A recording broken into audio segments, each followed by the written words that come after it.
na sumiklab ang sunog sa isang Kabi-kabilang sunog ang Tatlong batang magkakapatid ang Ang namatay. Marso ay buwan ng iwas sa sunog sa Pilipinas. Isang panahon kung kailan pinapalakas natin ang ating kaalaman at pagsisikap sa pag-iwas sa sunog.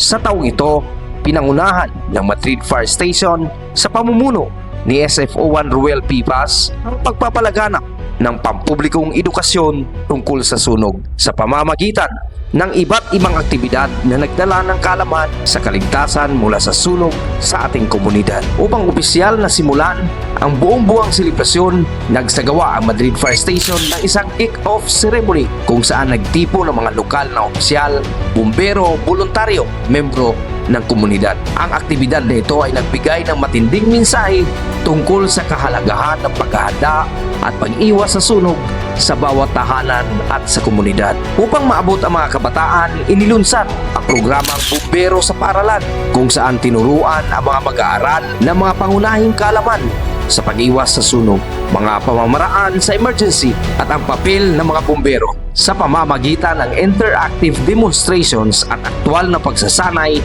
Hinubog ang mga kabataan upang maging aktibong tagapagtaguyod ng kaalaman sa sunog sa kanilang paaralan at tahanan. Ang kahandaan ay nagliligtas ng buhay upang matiyak ang pagiging handa sa mga insidente ng sunog. Nagsagawa ang Madrid Fire Station ng isang high-density fire drill sa St. Michael School of Madrid Incorporated kung saan sinubok ang mga estratehiya sa paglikas, koordinasyon sa emergency at ang teknikal na paraan sa pagsugpo ng sunog. Ang aktibidad na ito ay nagpapatibay sa kaalaman at kahandaan ng komunidad laban sa sunog. Upang ipakita sa publiko ang kanilang mahalagang papel sa kaligtasan laban sa sunog, nagbukas ng pinto ang Madrid Fire Station sa pamamagitan ng isang open house. Pinisita ng mga preschoolers mula sa Linibunan ECCD Learning Center ang istasyon, naturuan at nasubukan ang firefighting equipment at nasaksihan ang dedikasyon ng ating mga bumbero sa pagsiservisyo upang maprotektahan ang buhay at ari-arian. Ang pag-iwas sa sunog ay hindi lang para sa lungsod. Sa pamamagitan ng programang Adapt a Forest Program, nanguna ang Madrid Fire Station sa pagtatanim ng puno at mga aktibidad para maiwasan ang wildfire na nagpapakita ng kahalagahan ng pangangalaga sa ating likas na yaman laban sa sunog sa kagubatan. Inihikayat ng inisyatibang ito ang lahat na makibahagi sa pangangalaga ng ating kalikasan. Upang maihatid ang kalaman tungkol sa sunog sa mga kabataan, isinigawa ang Fire Square Roadshow na may kasamang mobile exhibits, safety demonstrations at interactive learning stations sa Madrid Central Elementary School.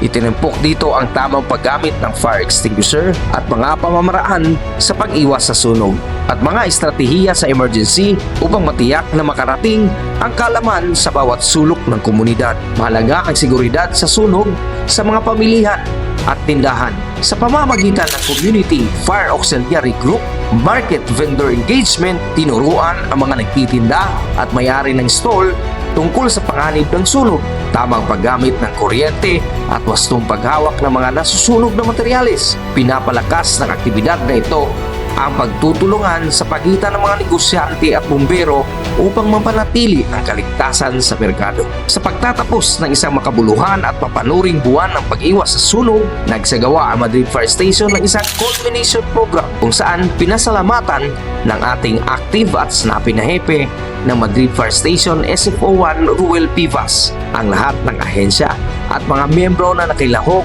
sa iba't ibang aktibidad ng Fire Prevention Month. Ang programang ito ay nagsilbing paalala sa pag-iwas sa sunog ay isang panghabang buhay na responsibilidad na nangangailangan ng pag-iingat, kahandaan at pagkakaisa. Sa pagtatapos ng buwan ng pag-iwas sa sunog, ipagpatuloy natin ang mga aral at ligtas na kasanayan na daan sa pag-iwas sa sunog.